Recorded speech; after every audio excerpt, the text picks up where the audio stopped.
towards the Louisiana coast. Looks like it's going to get here by Sunday evening. All right, here is the latest track as of 4 a.m. Continue to intensify to a Category 2 by later today, then a Category 3 by tonight. Then they still have it up to a Category 4, 140-mile-per-hour sustained winds as we go into Sunday afternoon, and then making that turn and making landfall somewhere from Vermilion Bay to southeast Louisiana as we go into Sunday around 7 o'clock. That'll be give or take an hour or so, but that still looks like when we will see the center make landfall and then kind of slow down and rapidly weaken as it moves inland.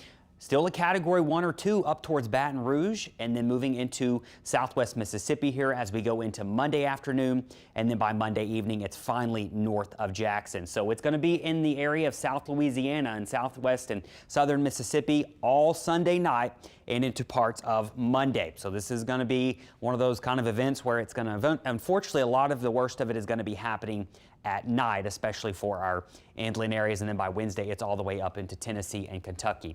All right, our surge forecast here, and I want to make sure these are the, we're waiting for the Hurricane Center to make sure and give us the exact numbers on these things to see if we do have an update.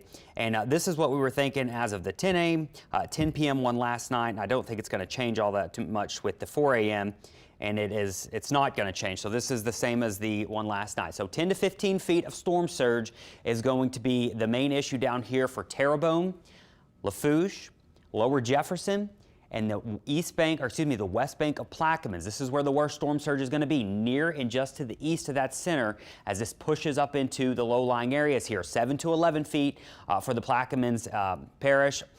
On the east bank, up through St. Bernard Parish, coastal Mississippi, Hancock, and Harrison County, 7 to 11 feet. Remember, you get that funneling effect here. We're still forecasting 4 to 7 feet in Lake Pontchartrain, 3 to 5 feet in Lake Maurepas, and then once you get towards Morgan City and towards Vermilion Bay, Marsh Island, and points to the west of there, up until Pecan Island, you're looking at about 3 to 9 feet, anywhere between 3 to 9 feet. So storm surge is going to be significant here. This is life-threatening storm surge that will really start to come up throughout Sunday morning, but especially during the afternoon and going into the evening. High tide on Sunday is going to be in the morning hours, so it'll be late tonight or late Sunday night into Monday morning is when high tide will be. So we'll continue to see our tides go up as that is moving on into landfall. Rainfall could also be a very big deal with Ida here. We're looking at perhaps a few areas of 15 inches, and it's going to be near and just to the east of that center. We're also thinking maybe a widespread area of 10 inches. So we could be dealing with some flooding here, not only from storm surge coming in and storm surge coming into the lake, but also maybe river flooding, street flooding. Remember, when this lake comes up, or when both lakes comes up, our North Shore rivers up in the Florida parishes, they can't drain into the lake effectively. So they rise as the water backs up. So that could be an issue for some of our rivers. If you live along rivers, you need to be preparing for some flooding on the North Shore. Here's when some of those stronger winds could start to arrive across the area. This is tonight. This is closer to, let me back this up here. We're looking at right around midnight here, just seeing some tropical storm force winds, maybe 40 miles an hour near the coast, near the mouth of the river, and then winds will steadily pick up as we go throughout Sunday morning. And then the worst of it's going to start to move into our coastal areas. We're talking Terrebonne Parish near the coast, Port Fourchon, Grand Isle, Plaquemines Parish by tomorrow afternoon. So by late tonight, you need to be done. You need to be gone from down here. Remember, there are evacuations in order down here. So by tomorrow afternoon, the worst of it's moving in, and the conditions will continue to go downhill as we go throughout Sunday afternoon, but especially Sunday evening into Sunday night for our inland area. So this is the current track. Notice it keeps that most intense wind core just to the east, or excuse me, the west of New Orleans, towards Baton Rouge, Morgan City, Houma, Thibodaux, and up along the river parishes here. This is where the most intense part of the storm will be with the current forecast. But if we see any tracks, or the shift track a little further to the east, we could see these more intense winds move closer to New Orleans and closer to the metro here. So that's something we definitely need to be watching for and preparing for at this point. We're running out of time. And then as we go through Monday, early in the morning hours, there it is lifting to the north. And then by Monday morning at sunrise, we're seeing the most intense part of the winds lift up into southwest Mississippi, with still some very gusty winds lingering across the area throughout Monday. So the most intense part is unfortunately going to be mainly Sunday night after dark. So here's what we're looking at with our maximum winds. These are the wind gusts that you could see on the high side. This is not going to be this strong the entire time, but at times the most intense part of the storm could produce winds of gusting over 140 miles per hour down here in Terrebonne Parish. Now, as you move inland to Houma, Thibodaux, you're going to see a reduction in those winds because of friction from the land. We'll probably still see some gusts 100 to maybe up to 120, and we could see wind gusts up to 100 all the way to Baton Rouge. This could be a very significant event for Baton Rouge. So do not evacuate there. You will probably lose power if you go to Baton Rouge. For New Orleans, it just depends on how close that eye wall gets to us, that western eye wall, and eastern eye wall, and we could certainly see some wind gusts, perhaps.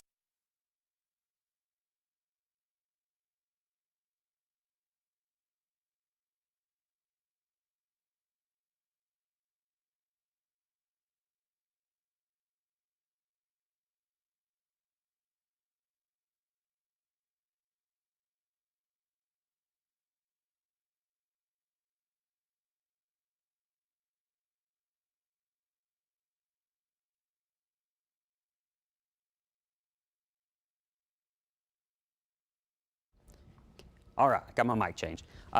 Okay, so we're talking about this eye wall here. If we get in the eastern eye wall in New Orleans, we could be dealing with winds 80 to perhaps 100 miles an hour. That is a possibility depending on how close the eye wall gets to the metro here. North Shore, same story. For Hammond, Tangipahoa Parish, you could see some pretty significant winds, 70 to 80. That will certainly knock out some power. As you get closer to St. Tammany, maybe more like 60 to 70, and then in Mississippi, we'll go with about 50 to 60. That's with the current track. If this track shifts to the east any, we've got the most intense part of this storm and the winds moving into our area, and we could see these numbers go up for parts of the North Shore and into New Orleans. So this is a big concern. It is possible that we're dealing with wind gusts over 100 miles an hour in New Orleans, depending on that final track. Now, when you look at our models here, our models do show that as this comes on in, this is Sunday right around 7, 8 o'clock. There it is making landfall. Where you see these white colors, those are going to be a major hurricane. Those are going to be wind gusts over 100 and about 15 miles per hour, and they could be as strong as 140 near the coastal area. So notice Houma, Thibodaux, river parishes. This could be a very destructive storm for you, not only with storm surge, but with winds as well. This is why we have mandatory evacuations down here in the bayou parishes and for parts of the river parishes. Now in New Orleans, as I mentioned, it's all going to be, and this, I'm talking about the metro when I say New Orleans, it's all going to be about how close that center gets. The closer that center gets, the closer we get to that eye wall here. And notice, it's going to be too close for comfort as we go into Monday night. I mean, we could see the worst part in New Orleans by midnight to around 2 to 3 a.m. is with the current timing.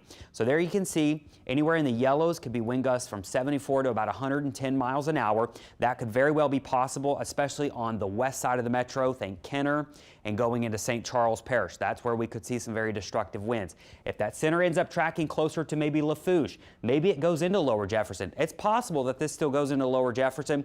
Even Plaquemines Parish is still a possibility for landfall.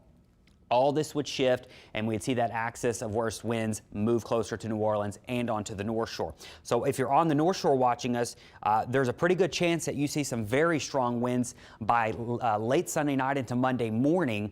As you wake up, we could have a corridor of hurricane-force wind gusts moving through Tangipahoa Parish, maybe even skirting parts of St. Tammany into Washington Parish, and this, of course, would cause power outages and things like that. Also for Baton Rouge, very strong winds.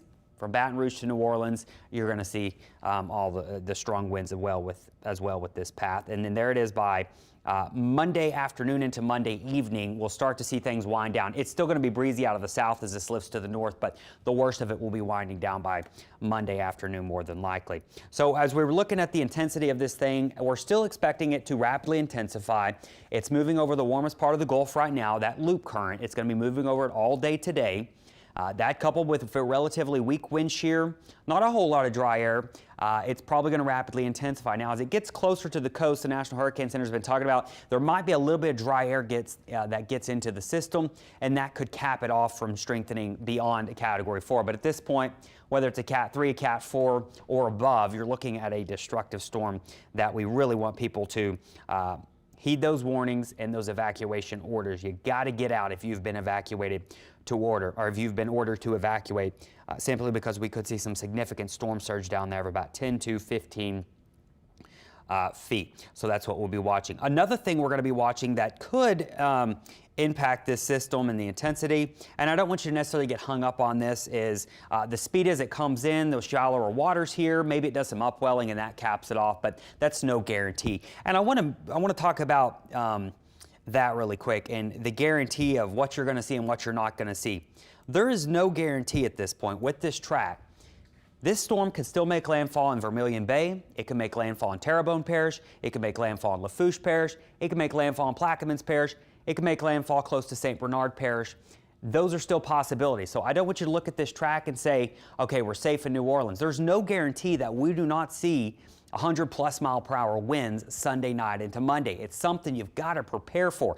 Now, if it takes this track, we may miss the most or the worst part in New Orleans, but there is no guarantee that happens. So if you're gambling on that, you're gambling that, you know, that you hope it stays to our west, but it might not. So it's still, the cone of uncertainty exists for a reason, and that's why we're just saying if you're anywhere in southeast Louisiana, you really need to be preparing for a major hurricane strike by tomorrow, as late as tomorrow, you know, afternoon going into Sunday night, into early Monday morning. So that's what we're looking at with that. So if you're doing preparations today, you should be doing preparations today. I know a lot of people have already left. If you're leaving today, there are going to be a few showers and storms around. You will have until tonight near the coast, you know, before you really need to be gone. But I know a lot of evacuation orders saying you need to be gone earlier than that. So just keep that in mind. Tropical storm force winds will probably start near the coastal areas in the mouth of the river, closer to 1, 2, 3 a.m. tonight, and then they will steadily increase. The worst of it will start to move in by late tomorrow morning. The afternoon hours are going to be really rough tomorrow down along the coast and into Terrebonne and Lafourche, including over to St. Mary Parish for Morgan City. And then eventually it's going to spread up across the area as we go into Sunday evening and Sunday night. So this does look like it'll be an overnight event for a lot of people who are inland. So you need to be thinking of that. Are you prepared to spend a week without power? It's going to be hot after this thing passes. It's going to be in the 90s. It's going to be humid. It's going to be hot. This is not going to be like Zeta last year where it was beautiful afterwards. We had a cold front. It was in the 50s. We are not going to get that. This is an August storm, and it is going to be hot and humid. You might not have power for an extended period of time, and you need to think, am I prepared to do that? If you're trying to decide now to evacuate, if you're on the edge and you're thinking, do I want to? Think about that. Think about the power situation. And if you can leave, just leave. Better safe than sorry. So that is the latest as of the 4 a.m. update. Of course, we will be right back here when we have the 7 a.m. advisory and we get our next track update at 10 a.m. and we are going to keep you giving you frequent updates for the entirety and for the rest of Ida's life as it makes its way towards the Louisiana coast as we go in tomorrow. But we're going to go ahead and throw you back to regular programming. From Channel 4's Eyewitness News, this has been your local weather expert alert.